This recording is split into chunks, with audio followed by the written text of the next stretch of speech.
Moi aussi, j'ai des cristaux pour attirer l'abondance dans ma vie et dans mon activité. Moi aussi, j'ai un point d'eau dans mon salon pour l'amplifier. Moi aussi, j'ai une cure de sel dans ma chambre pour me protéger. Mais devine quoi?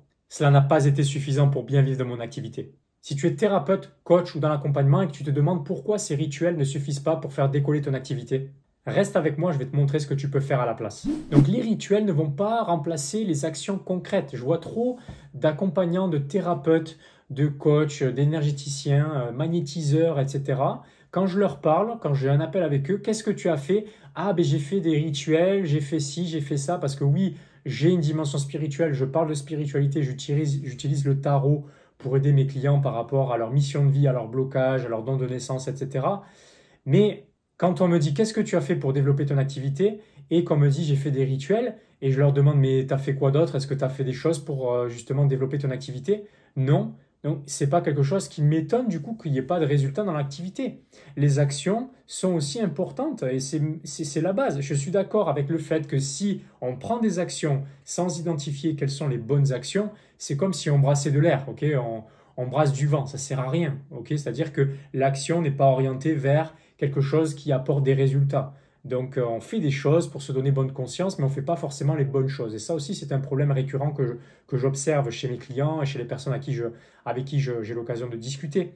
Mais du coup, j'ai conscience que oui, en effet, nos actions doivent partir d'une bonne intention. C'est-à-dire que si l'intention est mauvaise, ben, finalement, les actions ne vont pas apporter les résultats escomptés. Il faut aligner nos actions avec nos intentions. Il faut aussi identifier quelles sont les bonnes actions pour avoir les résultats que l'on veut. Donc si on veut avoir plus de clients, mais on fait juste des rituels, ben en fait, il y a quelque chose qui manque entre les deux. Okay, les rituels vont amplifier l'énergie, mais ensuite les actions doivent être branchées à cette énergie. Et donc forcément, si l'énergie accompagne l'action, il va y avoir des résultats. Donc les rituels, les énergies sont là pour qu'on puisse les utiliser à bon escient. Donc il faut déterminer nos intentions, les objectifs que l'on veut atteindre, et ensuite on met en place un plan duquel va découler des actions, et ces actions, si elles sont nourries par une énergie qui est bonne, que l'on aura forcément amplifiée grâce au rituel, ben forcément on va avoir des résultats dans notre activité. Mais le fait de faire des rituels ne nous exonère pas de faire des actions pour avoir des résultats dans notre activité. C'est deux compétences différentes. Vous êtes compétent pour aider vos clients dans ce que vous faites, mais ensuite, il y a aussi des compétences à avoir, il y a des actions à prendre pour avoir des clients. C'est deux choses différentes, ok? Vous pouvez utiliser vos énergies, les énergies, faire des rituels pour accompagner les actions, mais le fait de faire des rituels ne vous exonère pas de prendre des actions. Moi-même, j'en fais. Je ne fais pas des trucs trop perchés. Voilà, moi, j'utilise le tarot pour aider mes clients avec les questions qu'ils veulent. Quand ils ont des questions, prendre des décisions dans leur business, j'utilise le tarot. J'utilise aussi le tarot pour la mission de vie, pour déterminer le don de naissance, les blocages, les aider dans ces démarches-là pour se libérer de leur programme inconscient qui les empêche d'avancer dans leur activité. Donc oui, il y a une dimension spirituelle dans ce que je fais, mais il y a aussi quelque chose de concret, de pragmatique, et c'est ça, le but de cette vidéo, c'est de t'éduquer aussi à ces choses-là, parce que c'est la vraie cause pour laquelle tu n'as pas de résultats ou pas assez de résultats dans ton activité, c'est que tu mises tout sur les énergies, alors qu'il y a aussi les actions à prendre en considération. Ok? Moi, personnellement, voilà, pour te dire, j'ai optimisé le feng shui des endroits où je suis régulièrement, mon bureau, mes appartements, voilà, j'ai optimisé le feng shui de sorte que l'énergie circule correctement dans les endroits où je passe le plus de temps. Donc oui, j'ai un puits d'eau là juste tu vois, à côté de moi. J'ai un puits d'eau qui amplifie finalement les énergies à cet endroit-là de la pièce. Qu'est-ce que je peux te dire de plus? J'ai des cristaux à l'entrée par rapport à quelque chose d'assez spécifique au niveau des étoiles volantes dans le feng shui. J'ai aussi une cure de sel dans la chambre pour protéger, pour nous protéger. Voilà. Bref, je ne suis pas en train de critiquer les rituels, ok? Mais je ne suis pas non plus en train de m'en moquer. Mais si je le fais d'une manière un peu caricaturale, c'est pour que tu t'en souviennes, ok? Ne le prends pas mal, ça c'est certain. L'idée, c'est pas de me moquer, c'est de te permettre de changer tes habitudes, ton comportement pour avoir de nouveaux résultats, parce que c'est ce qui compte au final, in fine, n'est-ce pas? Si tu n'as pas de résultats dans ton activité parce que tu ne fais pas les bonnes choses, eh bien économiquement, ton activité ne va pas fonctionner, tu ne vas pas avoir l'oxygène pour la faire fonctionner, et donc forcément, tu vas devoir faire autre chose que ce que tu aimes faire. Ça serait dommage, n'est-ce pas? Donc il faut passer à l'action pour attirer l'abondance dans ta vie, dans ton activité. Ok? Donc, dans la loi d'attraction, il y a le mot action. Donc, tu es responsable des actions que tu prends par rapport à ton activité. Donc, au lieu de te focaliser sur les rituels, sur les choses pour manifester l'abondance, te protéger, etc., intéresse-toi à ce que veulent les gens, pas forcément ce dont ils ont besoin, parce que toi, tu es l'experte en la matière et donc tu sais qu'ils ont besoin de ça. Les gens vont te donner de l'argent par rapport à ce que tu apportes parce qu'ils veulent acheter ce que tu vends, ok? Donc, tu dois leur donner envie d'acheter la solution que tu proposes. Donc, tu dois t'intéresser aux personnes, tu dois t'intéresser à leurs problèmes, tu dois t'intéresser au pourquoi ils devraient te faire confiance et acheter ton accompagnement, tes soins, tes produits, tes services. Ok? Donc, au lieu de passer ton temps à faire des rituels, pourquoi ne pas aussi utiliser une partie de ton temps pour communiquer avec des gens? Parce que là, il y a de grandes chances que tu es dans ton coin, tu fais tes rituels et tu espères, là, tu mises sur la stratégie de l'espoir que les énergies vont faire que, avec la loi d'attraction, tu vas attirer des clients.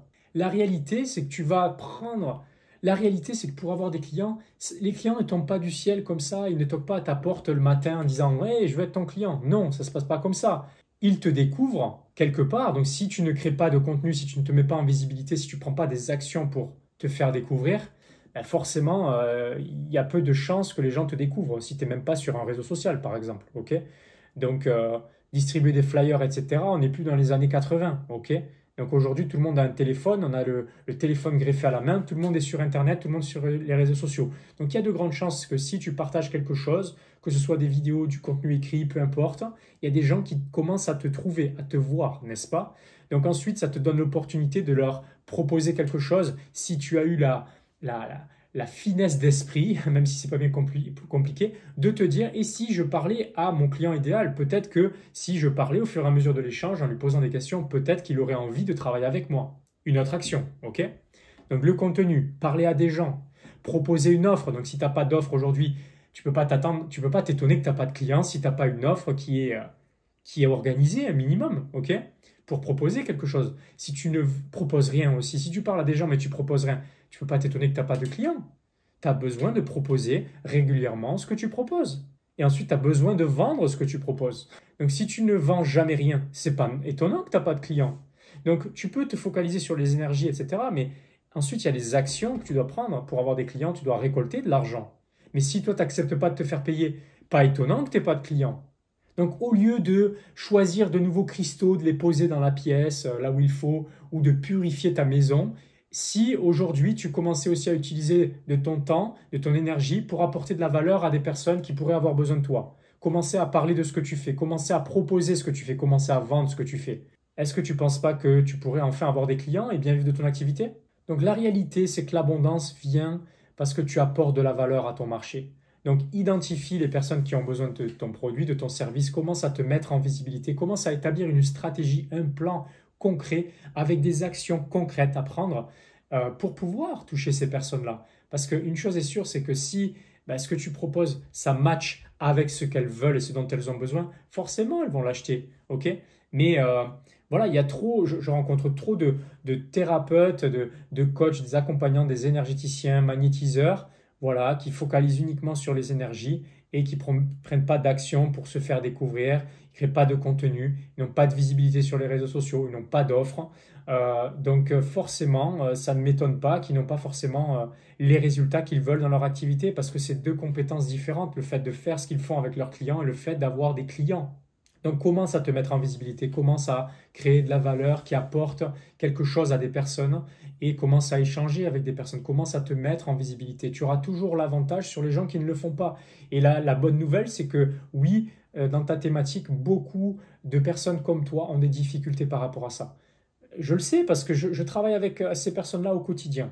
Donc la bonne nouvelle, c'est que toi, si tu fais l'effort que la plupart des gens n'osent pas faire, ben toi, tu vas créer un avantage concurrentiel, rien que parce que tu vas faire le kilomètre supplémentaire que la plupart des gens n'osent pas faire. Parce qu'ils ont des peurs, ils ont des blocages, ils ont des croyances.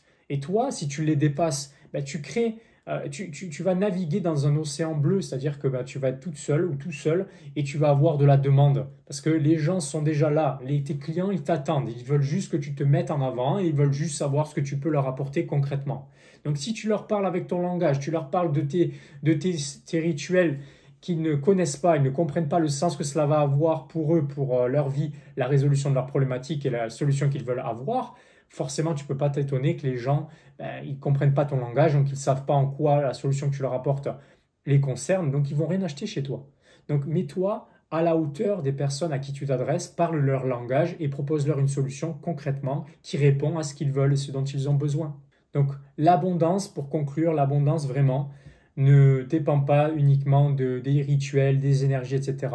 Cela dépend aussi de ta capacité à apporter de la valeur. Tu vas recevoir de la valeur sous forme d'argent en échange de ton temps, de tes compétences. Donc plus tu apportes de la valeur, plus tu apportes de la valeur à un nombre important de personnes et plus tu vas recevoir de la valeur en échange. À la fin, le business, ça reste des maths. Donc oui, les cristaux, les rituels peuvent t'aider à amplifier les énergies qui vont te permettre de passer à l'action et donc d'avoir plus de résultats. Si tu prends soin de ton énergie et qu'en plus tu prends des actions, forcément tu vas avoir plus de résultats que si tu te sens pas bien, tu prends pas soin de ton énergie. Mais si tu prends soin de ton énergie mais que tu prends pas d'action, tu vas pas avoir de résultats dans ton activité. Ok? Passe à l'action, apporte de la valeur à des personnes, sois visible et là tu vas pouvoir te brancher concrètement à ce que signifie de créer de l'abondance dans ta vie, dans ton activité. D'ailleurs, si tu veux aller plus loin, j'ai créé une vidéo où je te décortique le processus pour reprogrammer ton subconscient pour pouvoir manifester la vie que tu veux et les résultats que tu veux dans ton activité. Donc je t'invite à visionner cette vidéo et je te dis à la prochaine vidéo.